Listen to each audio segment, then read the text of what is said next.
जयतु बिहार भूमि ज्ञान प्रभा वितारिणी। आज 14 अप्रैल 2026 है।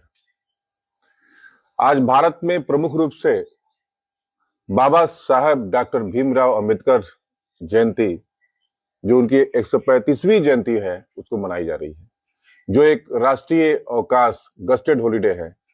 इस दिन सरकारी कार्यालय, बैंक और स्कूल सब बंद है। साथ ही इस वर्ष बैसाखी, सौर नौ वर्ष और बिहार के मिथिलांचल का जुड़ शीतल जैसे क्षेत्रीय त्योहार भी आज है।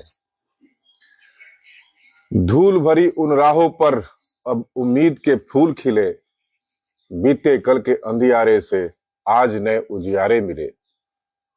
संघर्षों की तपती धरती ने इतिहास नया रच डाला, हर दिल में विश्वास जगा, हर चेहरे पर है उजियाला। नारी की आंखों में अब सपनों का विस्तार हुआ, युवा शक्ति के हाथों में भविष्य साकार हुआ। नमस्कार मित्रों, मैं राहुल कुमार सिंह, मुख्य कोऑर्डिनेटर लेट्स इंस्पायर बिहार अभियान। भाइयों बहनों और महान बिहार के महान निवासियों, मेरा आज का संदेश है नीतीश कुमार, सुशासन, समर्पण और बिहार के पुनर्जागरण का युग।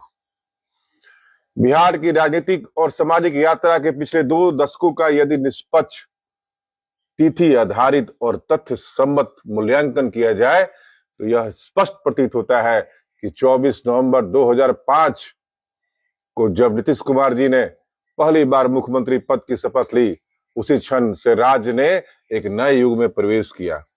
यह परिवर्तन केवल सत्ता परिवर्तन नहीं था, बल्कि शासन प्रणाली के चरित्र में बुनियादी बदलाव का प्रारंभ था। आज का बिहार उस संघर्ष, संकल्प और सतत परिश्रम का सजीव प्रमाण है जिसे नीतीश कुमार जी ने वर्षों की तपस्या से गढ़ा है। कानून व्यवस्था को सुदृढ़ करना हो, जर्जर अवसंरचना को पुनर्जीवित करना हो, या समाज के अंतिम पंक्ति में खड़े व्यक्ति तक विकास की रोशनी पहुंचानी हो, हर क्षेत्र में उनके योगदान ने एक नई दिशा दी है। विशेष रूप से बिहार की बेटियों को साइकिल देकर उनके सपनों को पंख देना केवल एक योजना नहीं, बल्कि सामाजिक चेतना का जागरण था, जिसने आत्मविश्वास और स्वाभिमान की नई परिभाषा गढ़ी। गांव गांव तक सड़कों का जाल, शिक्षा और स्वास्थ्य के क्षेत्र में आधारभूत सुधार तथा प्रशासनिक पारदर्शिता की स्थापना, इन सभी प्रयासों ने मिलकर बिहार को ठहराव से प्रगति की ओर अग्रसर किया है। वर्ष 2005 से पूर्व बिहार की पहचान प्राय विधि व्यवस्था की शिथिलता और अवसंरचनात्मक जर्जरता से जुड़ी थी, परंतु 2006-2010 के बीच अपराध नियंत्रण हेतु त्वरित न्यायालय की स्थापना, पुलिस बल में व्यापक नियुक्तियां तथा प्रशासनिक जवाबदेही की सख्ती ने कानून व्यवस्था को नई दिशा दी। सरकारी आंकड़ों के अनुसार प्रारंभिक वर्षों में संगठित अपराध और अपहरण की घटनाओं में उल्लेखनीय कमी दर्ज की गई, जिससे नागरिकों में सुरक्षा बोध का संचार हुआ। यह प्रशासनिक अडिगता उनके नेतृत्व की प्रमुख पहचान बनी। अवसंरचना के क्षेत्र में 2006 से 2015 के बीच हजारों किलोमीटर ग्रामीण सड़कों का निर्माण एवं पुनर्निर्माण किया गया। प्रधानमंत्री ग्राम सड़क योजना के प्रभावी क्रियान्वयन तथा राज्य योजनाओं के माध्यम से सुदूर गांवों को मुख्य मार्गों से जोड़ा गया। पुलियों के निर्माण ने गंगा के उत्तर और दक्षिण बिहार के बीच आर्थिक सेतु का कार्य किया। इस संपर्क सुविधा ने कृषि, लघु उद्योग और व्यापारिक गतिविधियों को गति प्रदान की। शिक्षा के क्षेत्र में वर्ष 2007 में प्रारंभ की गई मुख्यमंत्री बालिका साइकिल योजना सामाजिक क्रांति का माध्यम सिद्ध हुई। प्रारंभिक वर्षों में ही लाखों छात्राओं को साइकिल उपलब्ध कराई गई, जिसके परिणाम स्वरूप माध्यमिक विद्यालयों में बालिका नामांकन दर में उल्लेखनीय वृद्धि हुई। 2005 की तुलना में 2015 तक विद्यालयों में छात्र छात्राओं की उपस्थिति में कई गुना विस्तार दर्ज किया गया।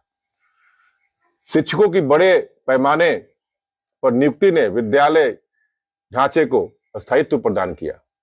महिला सशक्तिकरण के क्षेत्र में वर्ष 2006 से पंचायती राज संस्थाओं में 50% आरक्षण का निर्णय ऐतिहासिक रहा।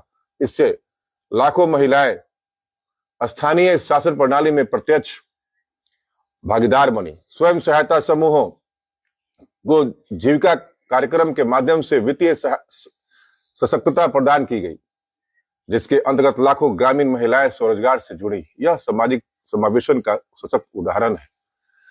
युवाओं के लिए 2016 में प्रारंभ की गई मुख्यमंत्री निश्चय योजना के अंतर्गत छात्र ऋण सहायता योजना, कौशल युवा कार्यक्रम तथा स्वयं सहायता भत्ता जैसी योजनाएं लागू की गई।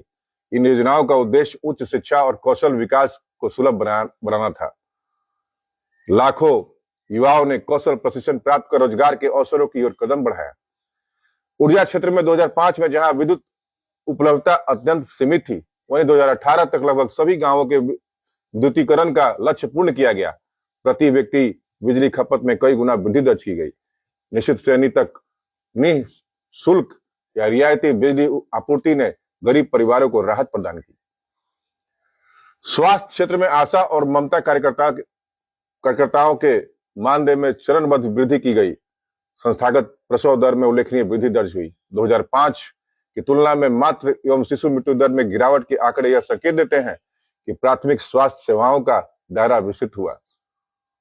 प्रत्यक्ष लाभ अंतरण प्रणाली के माध्यम से छात्रवृत्ति, पेंशन और अन्य योजनाओं की राशि सीधे लाभार्थियों के बैंक खाते में भेजी जाने लगी। इससे बिचौलियों की भूमिका घटी और पारदर्शिता में वृद्धि हुई। प्रशासनिक अडिगता का यह प्रमाण है कि शासन व्यवस्था ने तकनीकी साधनों को अपनाकर भ्रष्टाचार पर अंकुश लगाने का प्रयास किया। नीतीश कुमार जी की विशेषता केवल योजनाओं की घोषणा नहीं, बल्कि उनके क्रियान्वयन में निरंतरता और अनुशासन रही है। राजनीतिक उतार चढ़ाव के बावजूद विकास एजेंडा को केंद्र में रखना उनकी व्यवहारिक प्रतिबद्धता को दर्शाता है। यही कारण है कि राष्ट्रीय स्तर पर भी उनके सुशासन मॉडल की चर्चा समय समय पर होती रही है। व्यक्तिगत स्तर पर यह विषय मेरे लिए विशेष भावनात्मक महत्व रखता है। वर्ष 2009 में मैंने नीतीश कुमार एक युग पुरुष नामक पुस्तक का लेखन किया था, जिसमें उनके प्रशासनिक दृष्टिकोण और सामाजिक पुनर्निर्माण की संकल्पना का विश्लेषण प्रस्तुत किया। आज जब 2005 से 2025 तक की यात्रा पर दृष्टिपात करता हूं तो प्रतीत होता है कि वह पुस्तक केवल प्रशंसा नहीं, बल्कि परिवर्तन की संभावनाओं का दस्तावेज थी। निसंदेह बिहार के समक्ष अभी भी औद्योगिक निवेश, रोजगार सृजन और प्रति व्यक्ति आय वृद्धि जैसी चुनौतियां विद्यमान है, परंतु यह भी उतना ही सत्य है कि राज ने अराजकता से व्यवस्था, भय से विश्वास और ठहराव से प्रगति की ओर एक ऐतिहासिक संक्रमण किया है। इतिहास इस कालखंड का मूल्यांकन करेगा तो पाएगा कि 24 नवंबर 2005 से प्रारंभ यह अध्याय बिहार के समकालीन इतिहास में पुनर्जागरण का आधार स्तंभ बना। प्रशासनिक अडिगता, नीतिगत स्पष्टता और सामाजिक समावेश की त्रयी ने इस परिवर्तन को संभव किया है।